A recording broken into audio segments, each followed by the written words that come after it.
right. It looks like the attendee list has leveled off. I want to thank everybody for joining us. Once again, I'm Ken Kibler, Director of Training and Client Business Support for eTruckBiz. This is the first week of peak, and I know the volumes were extremely heavy on Saturday and Sunday.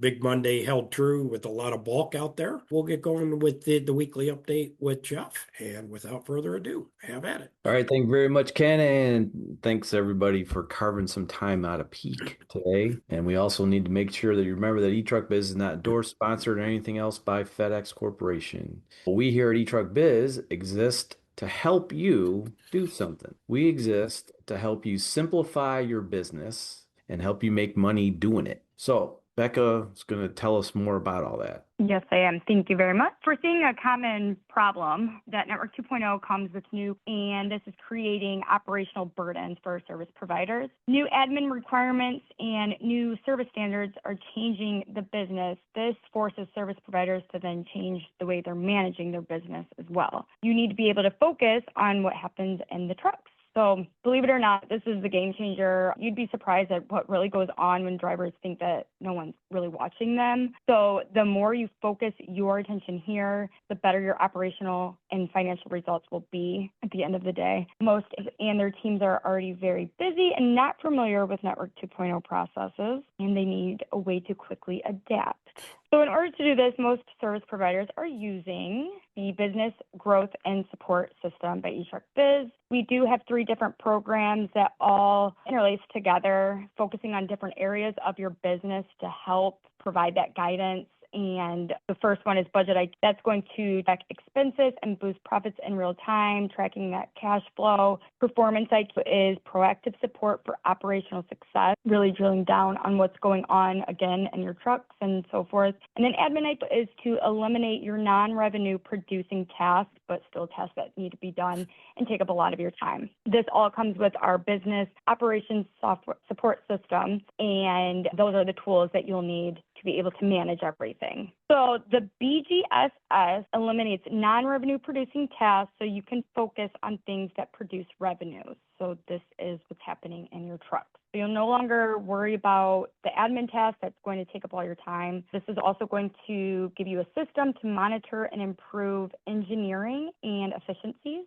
Utilizes a financial methodology that simplifies and provides clarity to cash flow or your profit margins. And then it ties it all together with our software to keep you in control of your operation. So like I said, each program is part of the BGSS, but they all work together. This is going to free up your time so you can make money from your predictable revenue. So the sooner you get started, the sooner you'll change things for the better. Now, this is actual data from one of our clients. He has been for a little over a year a client of ours, and he did already, transition to Network 2.0. And what you can see here is the gray bar is going to represent last year's revenue. So this is the weekly settlement. So he's about around 25K. And then the green bar is representing this year's weekly settlement. So he's around 40K for each week. And if you stay on till the end of this call, we are going to ask him questions and see, just how he got to this point and what he did to make those changes. The Business Growth and Support System. So how to get it. We will create a business blueprint. This is a free business analysis. $495 value. We're giving this away for free. Please take advantage of that. Then we will implement the systems, and then you'll get the results that you are craving and need for your business. I do hear this quite often. I know this is a very busy time. I'm going to wait until after peak to get started. The point is you don't have to by any means. We can transition everything over seamlessly. We make it very easy to do, and we start doing all the work for you. We would immediately recruiting, you'll be able to see the visibility into peak operations, see some metrics on that, and then the engineering and route optimization. There's no need to wait is basically the gist of this. I understand you're very busy, but we make it very easy to do. So if you're very interested and want to get started right away, it's 100% possible and we can do it. No problem. And if you want more information on the BGSS or you want analysis done, please email me, becca@etruckbiz.com, or you can scan this QR code and it will take you to fill out a form and schedule a time with me. if you have any questions at all. And that is all I have. All right. Outstanding. Fantastic. Where's the volume at? All right. First, we look at the vans, the pickup volume, pickup stops on the vans. It looks like the van stops are doing better. And look at the graph, not necessarily the percentage up there. The percentage is week over week. We really want to know about year over year. So year over year, pickup stops are in pretty good shape. But the packages don't seem to be doing as well. They're pretty close to where we were last year, but that's kind of strange that that's happening right now. But I don't know, we might see that in some other parts of the data here. On the delivery side, you can definitely see there's a 2.9% increase over this year with stops. So Thanksgiving week, let's put it that way, was 2.9% over on delivery stops over last year. And then packages, here's another thing where packages are down a little bit. They're not really down, they just didn't go up as much as the stops. So up 2% on the packages, right? We'll know this week. And if you want to say something in the chat or something right now, you can tell us if you're seeing. Yeah, we do have a chat. It says DRO numbers are overshooting by 300 to 500 stops daily. Makes it hard to be as profitable as can be. There's no doubt about it. We're hearing that elsewhere. That's exactly right. So that's the thing. And we're going to actually say this here in a second, but you just got to keep, especially at peak, got to keep your head on a swivel, right? Yes, you got to be ready for some volume, but sometimes you got to be ready for it not to be there too. Yeah, it's especially, last few days, there's been some weather delays out there. You had some businesses closed on Friday with the holiday. So yeah, you're going to see sporadic volume the next few days. Take notes, make sure you're tracking the stop volume. Historically, it's in the eTruckBiz system. It's also in Spotlight, but make sure you're tracking that. Make sure you communicate that with the station, because if it is difficult to make money, then that should be reflected in next year's Schedule K. There's also, especially now that there's some PO volume out there, just because, let's say in Miami, it's not snowing, your volume could be impacted by what's happening in other parts of the country. It's snowing in Ohio. It's not just where you're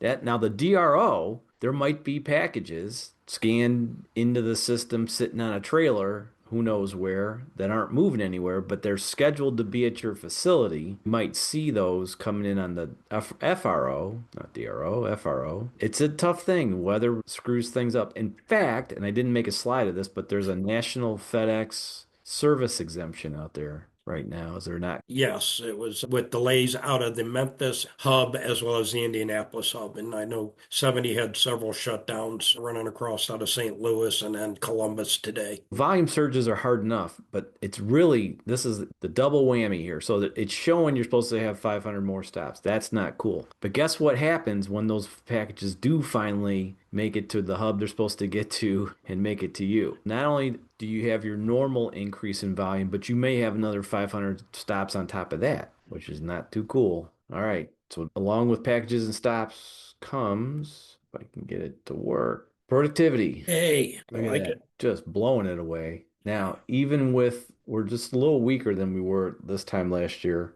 but when you factor in the 2.0 out there, that's actually not a bad move in productivity. That's good, right? Good job on that. That'll help a lot when it comes time to pay the bills later. Speaking about paying the bills, being a service provider for FedEx can be challenging. And I'll tell you what's a challenge right now. I got to get something going over here. Goes over there. Okay, how's that? Looks good. Best it's looked all day. Anyway, but there is one thing that you have a distinct advantage over other businesses that aren't necessarily FedEx related businesses. Unpredictable revenue is a major source of stress and actually a cause for failure for most business owners. Fluctuating cash flow makes it very difficult to plan and manage your business effectively. FedEx Contracting provides a distinct solution to this problem. It offers predictable revenue from the very beginning. This allows you to shift your focus from finding customers and making sales to maximizing operational efficiency. That's what you got to do, right? That's your job. Make that operation as efficient as you can. With a stable income stream, you can devote more time and resources to optimizing your operations and growing your business. No longer do you have to worry about the constant uncertainty of unpredictable cash flow. FedEx Contracting provides the stability many use to build successful, sustainable businesses. The power of predictable revenue. You can forecast your revenue based on historical data or possibly inbound volume forecasts, which are a little less dependable. which we just talked about. Unlike businesses such as restaurants or retail that see wild swings in income due to seasonality and other trends, FedEx contractors enjoy basic financial certainty, which would be pure gold in these other businesses. This financial stability, along with systems and processes offered by eTruckBiz through the business growth and support system, allows you to shift your focus from mere cash flow and survival to becoming an operational and financial powerhouse. This is done by being able to watch what is going on inside your trucks. Predictable cash flow allows you to plan for growth, which is, if you want it, will be abundant in the next few years to come. We've already seen it. Some of you on here are already experiencing it. You're all going to get offered this opportunity. What you want to do with it, that's, of course, it's up to you. Predictable cash flow also provides operational stability. You can cover essential daily expenses like payroll, fuel, and maintenance without worrying about or relying on high interest debt. Having a financial buffer, predictable cash flow also makes your business more resilient against downturns and unexpected costs that could cripple other businesses. The key challenge for businesses in the FedEx space is maximizing productivity, which will end up in your business actually turning a profit. Even with steady revenue, companies need to focus on what they can control to keep more of that revenue as profit. Now, the most critical factors that impact profitability are inefficient routes that waste time and fuel. And even bigger than that is driver methods and behaviors that erode margins. So one of the things you're going to see from us, at least in this upcoming year, is we're going to help you gain visibility into what's going on in your truck. There's a lot of different ways to do that, but that's where the battle's being won or lost every day. And most of you know that. But there's also high fuel costs resulting from unneeded miles driven that eat into profits. Are your trucks staying on route, or are they going to wherever they're going? When somebody goes out of route or takes their truck home, that's taking away from your profitability. Vehicle maintenance issues that lead to costly downtime, complex employee management challenges like payroll and scheduling are also affect your profitability. The most successful companies view these as opportunities to optimize their operations and boost their bottom line, not just as problems to solve. By focusing on what happens in the trucks, companies can unlock significant improvements in their overall profitability. All right. Now, said some of those things. What we want to do here now is hopefully, if he's on here, talk to somebody that has been through a Network 2.0 transition. Mr. Schmitz, can you hear us? I can. Yeah, look at, we did it in the car, even. That's some cool stuff. Some folks have some questions here. Let me see if I can get the slides going. Earlier, we showed everybody this graph, and I don't know if you can see this or not. Can you see this? I can. So the gray bars represent your revenue last year, and then I guess their green bars show what it is now. But before you tell us how that happened, you can tell the folks out there who you are and what you got going on. Yeah, been in the business about actually 15 months. Stood up September 14th of 2024. Prior to doing this, I spent most of my time in federal contracting, federal government contracting, or contracting for other larger Fortune 50 companies like Boeing, Northrop Grumman, Lockheed Martin, Booz Allen Hamilton. So I had experience in the contracting world, but not really in the FedEx world. So it's kind of me in a nutshell. A little same, but a little different, huh? Yep.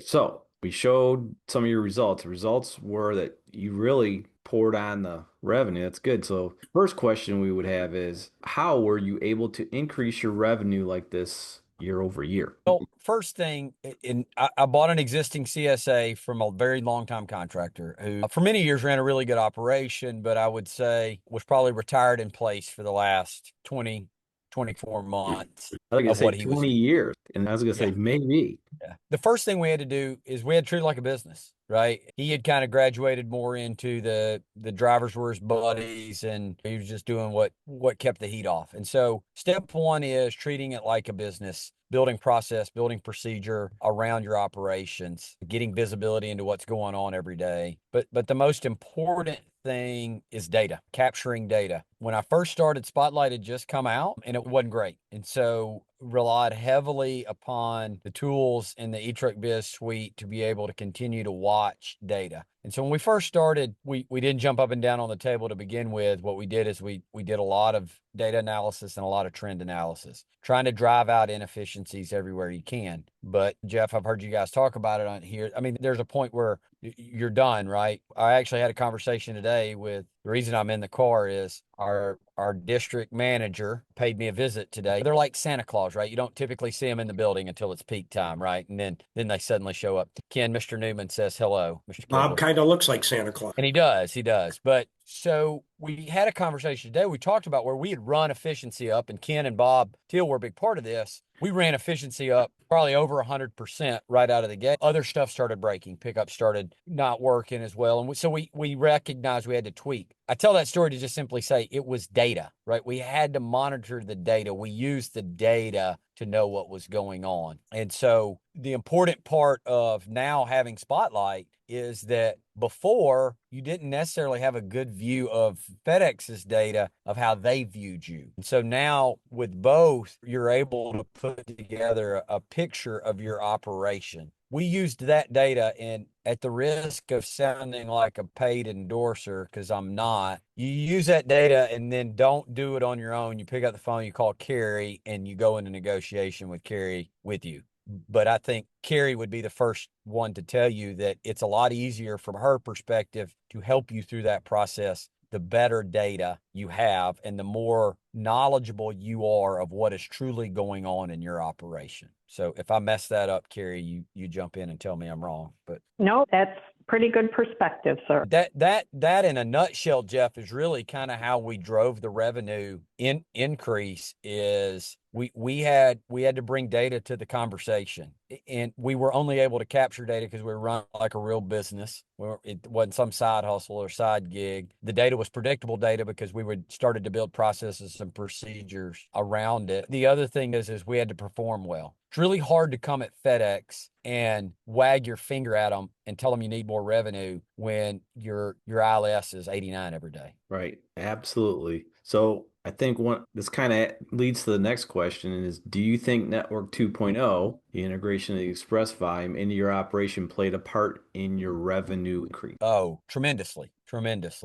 We saw a real change. Obviously, volume increased, right? But there were a lot of different elements, and these were the elements that allowed us to be more successful in our renegotiation process. And again, it goes back to data. We saw a 161% increase in our pickup volume. Nowhere in FedEx's numbers did they ever predict we were going to have that level of increase in the pickup volume. And I think Carrie would agree that that was a place where we were able to look and go, hey, your original Network 2.0 contract wasn't factoring this in. And we were able to use that to our advantage in the conversations. But again, we had real operational data that allowed us to pull that, and we used those. The mileage increase, Express, we're doing less stops per dispatch, but we're doing more miles, and our on-road hours have increased. Right. And again, that data of the actual operations allowed us to be able to explain why we felt like we needed to increase the revenue to support those operational realities. So I think people are going to ask, there's all kinds of things, there's volume and stuff that happen, but people want to know, are they paying you more per stop now? Oh, yeah. Paying you more per package now? Yeah. The per stop. Yeah. Yes. And to answer your question, the package has been a struggle for them, Jeff. And you and I've kind of talked about that. They are coming around to that. That's honestly the meeting I was having with today, because we've come to the realization that before I had Network 2.0, I didn't have this. Now that I'm Network 2.0, 50% of my package volume comes from 30% of my stops. That was an anomaly. They didn't predict that. They didn't see that. They didn't know that. We've tracked that. We know that. And we understand that's driving some of our stop counts lower than what they originally had thought. Right. So one of the things, of course, is going to be everybody's CSA is going to be a little different, right? So if somebody's watching this either now or later and they're going to say, well, that guy got more on his stops and packages, and that's going to be the same for me.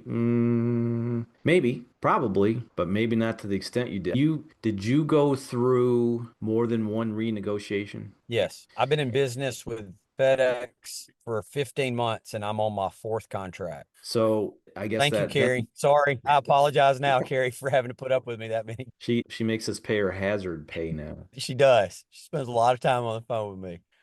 So the folks are going to want to know, whoever's watching this, how are you able to get them to listen to you? Because right now they don't, to be quite honest, they don't for the most part listen. How'd you get them to listen? You might have already kind of said it, but you treat it like a business, right? I don't go into these conversations angry or mad. This is a boardroom negotiation, right? And we present the data on a fairly regular basis without emotion. We update them. But that goes back to this, Jeff, and you preach it a lot. You can't run a terrible organization, an inefficient organization, and then come to FedEx and tell them you want more money. It doesn't work. They're not even going to listen to you. So it starts first by running an outstanding organization, and you start running an outstanding organization by knowing exactly what is going on in your operation on a daily basis down to the truck level. For example, in my meeting with my district director, I saw on my phone that we had a driver who had slowed down to 10 stops per hour coming out of the gate this morning. And I sent my BC a text and said, hey, I need you to go check on Charles. What's going on? Why have we slowed down that much? You got to know what's going on in your organization. And as you drive those things through that, you're able to get them to the table. You're able to get them through the table because they start to recognize you're in your numbers, you know your business, you know what it's doing, you're aware of what's going on.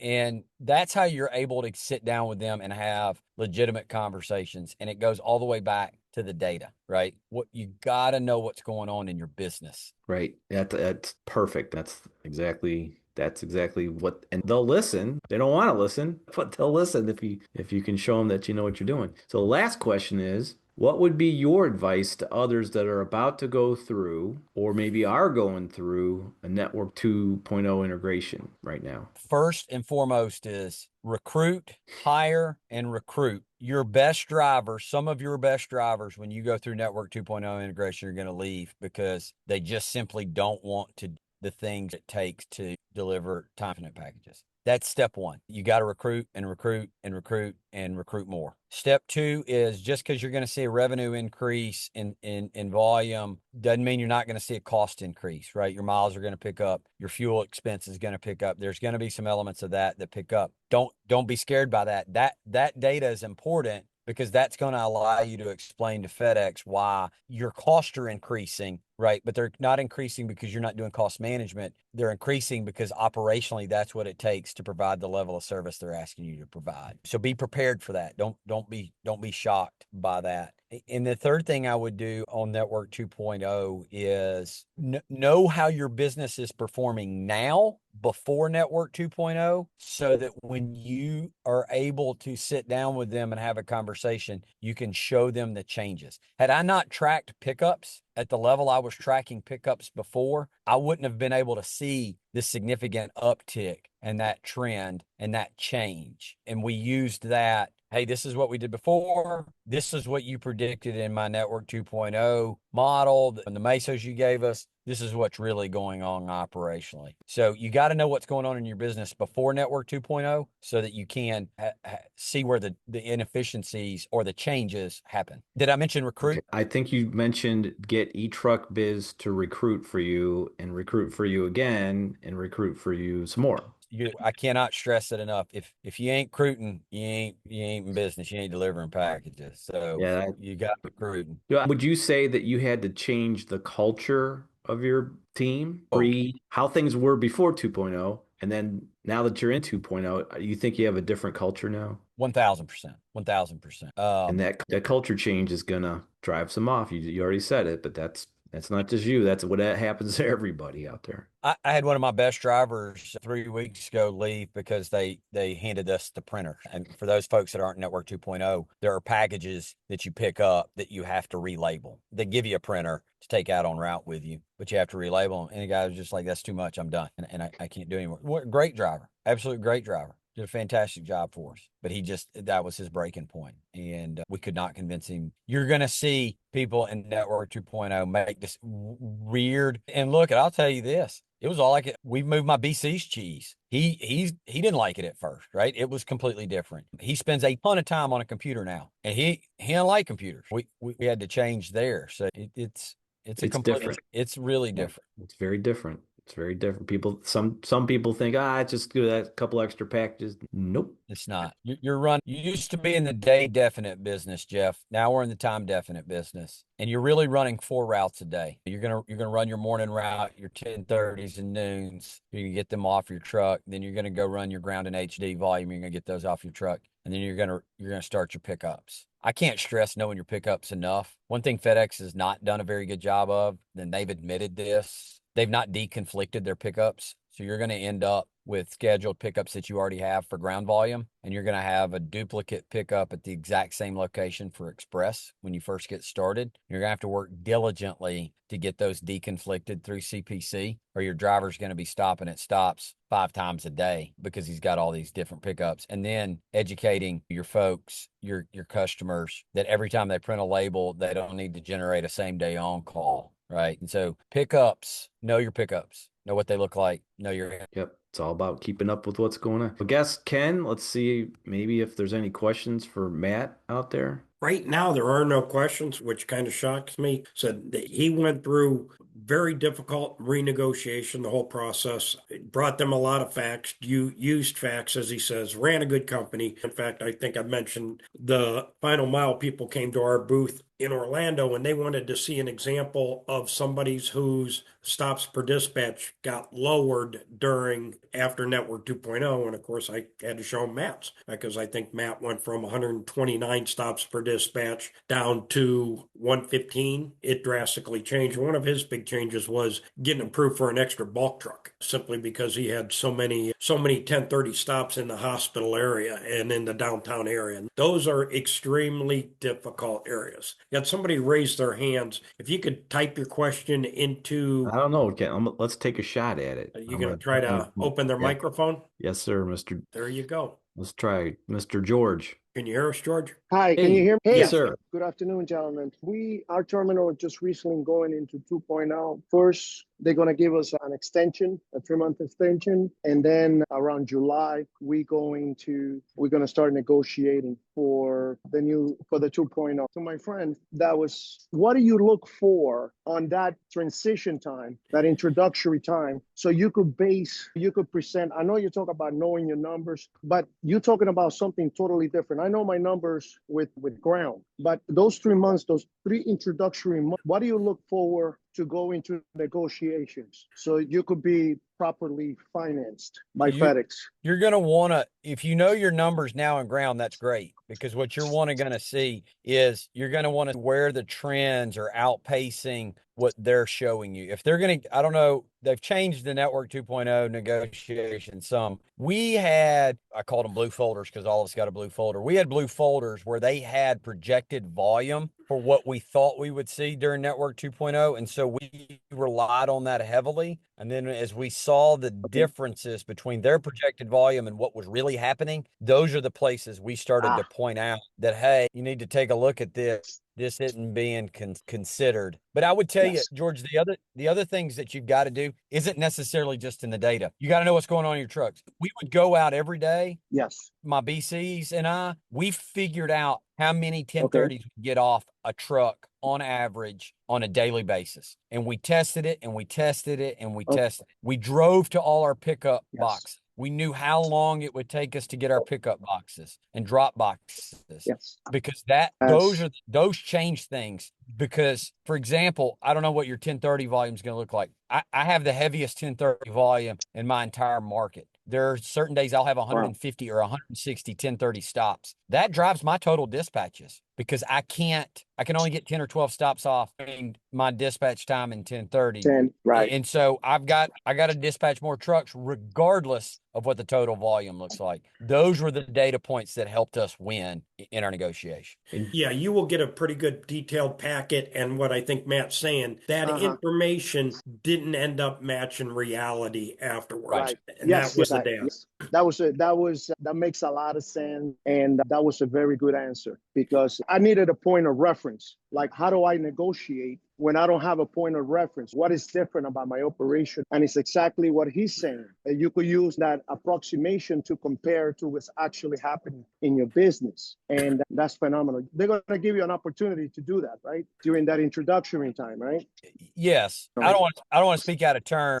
I'm not sure FedEx has ever been open to conversation more than they've ever been right now. Really? If you want to get, I'm not saying they're going to give you more money every time. Right. Let me say this. They're trying to figure it out too. And Right. the fine contractors that have good data and run their businesses well, they really want your input because they've got to figure this out before they integrate Dallas, before they integrate Indianapolis, before they integrate Chicago, because they just do, right? And all of us that are doing it early, we're the guinea pigs, for lack of a better term. I don't want to hug the space, but some of my CSAs are not together. You think that's going to be a factor that they might change my CSA? They were telling me that they want all the CSAs to be together. Is that true? Yeah, or you've got one CSA that is not contiguous in the same building? Correct. No, they're in the same building, but they're not. The zip codes are not together. They're separated. Yeah, and yeah, they're going to want to put that. Most of the people do get a redefined CSA, and that makes the negotiation also more difficult because your numbers before definitely aren't going to match. But once again, they're going to give you some data points, and then they say, okay, here's my data points. I'm supposed to have this number of delivery stops, this number of pickup stops, this number of AM stops, and that's where Matt's was off drastically. They weren't expecting them to have 150 10:30 AM deliveries. Right. They should have asked Gary Wade. He probably could have told him that, but he wasn't available because he retired. But I think, yeah, your CSA will change, and I do believe they'll make it contiguous and pure zip codes as well. So if you have a split zip code now, that is something that they will change as well. And one last thing, I was a UPS driver before I became a contractor with FedEx, and so they're trying to do what UPS has been doing for the last since I can remember. Yeah. So the things that we did with UPS is our time sensitive packages, like the 1030s. We used to knock them down individually. Like he said, they're not giving us enough time, but we usually get out of by 9 o'clock. And then the driver will go and do all the 1030s, and then he will start their ground thing. Is that something feasible with 2.0, or am I just better off getting like one truck and just assign for the time sensitive packages and just knock them down? Have one driver just do that? I'll let Matt answer that. Okay. Spread those puppies as much as you can. Because if you put it on one truck and that truck breaks down, you fail for the whole day. Good point. Here's the other thing that they're going to give you a lot of. Jeff, I hope nobody at FedEx watches this. They'll give you some grace. Grace, they're still going to hold your numbers to you. They're going to give you your numbers, but they're going to give you some grace. If your drivers are ripping out of the building when they get dispatched, because we don't control dispatch, and let's say you got drivers that have 12 stops. If their first 12 stops are your 10, and you don't make any other stops before those first 12 are off, even if they deliver one or two of those are late, you're probably not going to hear from them because they recognize you did exactly what we asked you to do. Now, granted, if you run at 4 stops an hour, yeah, they're gonna give you some grief. But what I'm saying is, if you got a driver that goes out there and he hits 10 of his 12 1030s and he misses 2, one's at 1035 and the other one's at 1039, your numbers will still be hit, but they're not going to come yell at you and get on to you or try to hammer you. You're doing what they're asking you, but you got to spread them. But George, some of it's going to be manual because you don't have package level visibility in FRO. You're going to have to do it. Right. Some stops are really clean and the only package on it is a 1030. Some stops are not. So that's a little bit of your learning curve there. Yes. And the only thing I didn't do with UPS was the mailbox. And I hear that the FedEx mailboxes are antiquated and there's a lot of issues opening those boxes. Do you find challenging dealing with the boxes? They're frustrating some days. Okay, I get the message. What do you recommend that we do to get ahead of the problem with the boxes? We mapped out our boxes on Google Maps, and T and I drove the boxes 4 or 5 times before we ever took them over. We just got in a car, we drove them, then we would have our lead drivers go by and see. This is before we were actually picking them up. We were just trying to see how long does it take are there traffic issues? Is there a better way to service these? Is there a better order? So we did that. Challenge you run into them with them is they run off batteries, right? Batteries die. You can't get a service tech. I may have informed Jeff that we literally went without a service tech in Alabama for 3 weeks because the one guy that services them was sick. Wow. Call CPC when they go down. Right. I love CPC. We've built a great relationship with our CPC representatives, but by rule, they have to walk your driver through every troubleshooting exercise. But they can give you a code and just type the code in and box pops right up. Man, Have to walk you through that. and information, man. And also, I'm sure that they're supposed to troubleshoot any boxes on the initial issues, right? Correct. Man, this is great. Guys, I'm sorry. I didn't mean Hey, to. George, wait, hang on one second, George. There was one thing that Matt forgot to tell you. What's that? He wanted to tell you that under no circumstances should you try to do that negotiation on your own. You need to make sure you get Carrie to help. I think I'm going to need you guys for this George, one. I can't. I think I'm on the website saying that, aren't I? Sure. Be careful. I can't sing Carrie's praises more. I think her husband Oh, no. bury my body in a bad place. I keep singing her praises too much, but you don't. No, I can't. listen. I can't tell you how many times in my negotiation, Carrie literally looked at me and Man. said, "This is what they're going to say," and I Wow. was on the phone with him, and I was, "I'll be damned." Jeff, we talked on the road a couple of times. You probably don't remember me. Jeff's great with For a names. long time. I'm coming. No, this one, I'm going to need your help, brother. Definitely. We'll be talking about that because we're shooting in the dark here, man. It would be stupid not to have somebody along that has some kind of experience and knowledge. We're in the midst of probably 5 of these right now, and the data points are drastically different. And Carrie does dissect those really, really well. And then we've got a new report that's involved that Jimmy came up with, one of our programmers. I can tell you that the value's unbelievable for that service and unmatched. So there was also a question that goes along, Matt. It says, do you run an AVP? At what time do you dispatch? Do you run dual dispatch? I'm about to absorb an area with 100 1030 Ms. We do not run AVPs, not because we wouldn't. Just for whatever reason, I was actually talking, Huntsville's just not good for AVPs. People just don't show up. We would run an AVP if we could get people to do it. We run a separate route. So we have one truck that on a super heavy 1030 day will leave out early. They'll just literally walk. Now, I have a very geographically condensed CSA, so I'm able to do this. The CSA is kind of squeezed together. So we'll send that truck out with 10 things across the CSA just to get the volume off. And then they'll do pickups throughout the day. And then they come back in, and then a second person gets in that truck and does a lot of pickups, runs any overflow.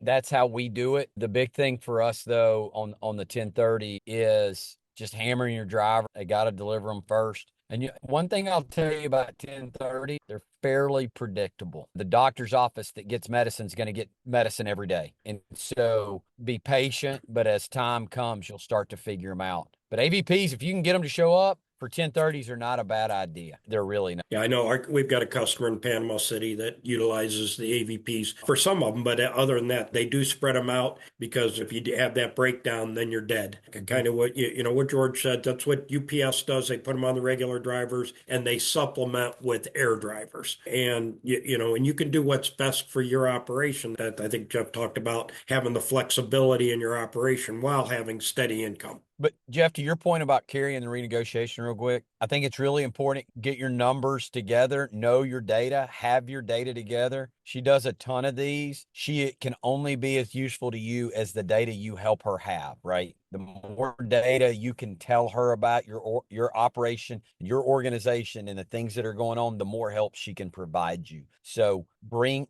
all that to the table and she can help you even more. But if she's operating blind, you're hurting the effectiveness because if you can give her a lot of data, she can very, very helpful to you. And even better than that, if you're a business growth and support system client, we got it all. So you need to call Becca about that if you're out there listening to this. It happens to be right on the screen here.